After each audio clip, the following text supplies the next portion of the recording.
নিচের কোনটি ফাংশন? এই ধরনের প্রশ্ন প্রায় এসএসসি পরীক্ষায় আসে।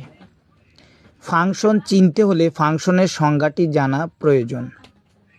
এক্সের একটি মানের জন্য ওয়াইয়ের একটি মাত্র মান পাওয়া গেলে সেটি ফাংশন হবে। যেমন ক নম্বরে আছে 1,2, এই 1 হচ্ছে এক্সের মান, 2 হচ্ছে ওয়াইয়ের মান। তাহলে 1-এর কারণে 2 পাচ্ছি, আবার 1-এর কারণে 3 পাচ্ছি। তাহলে একই 1-এর কারণে একবার 2 পাচ্ছি আর একবার 3 পাচ্ছি। তাহলে এখানে একই 1-এর কারণে একাধিক মান পাচ্ছি, কিন্তু সংজ্ঞা তো আছে এক্সের একটি মানের জন্য ওয়াইয়ের একটি মাত্র মান পাতে হবে, তাহলে সেটি ফাংশন হবে। কিন্তু এখানে তো 2 আর 3 পাচ্ছি, তাহলে এটি ফাংশন নয়।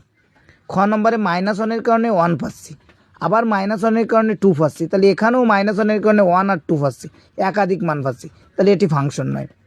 গ নম্বরে 2-র কারণে 3 পাচ্ছি, আবার 1-এর কারণে 2 পাচ্ছি, তাহলে এখানে তো একটি মাত্রই মান পাচ্ছি, 2-র কারণে শুধু 3, আবার 1-এর কারণে শুধু 2, তাহলে এটি হবে ফাংশন। সঠিক উত্তর গ।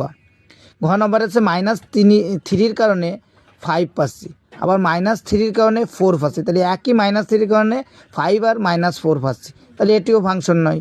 সঠিক উত্তর গ। বন্ধুরা, ভিডিওটি ভালো লাগলে লাইক, কমেন্ট অ্যান্ড শেয়ার করবেন।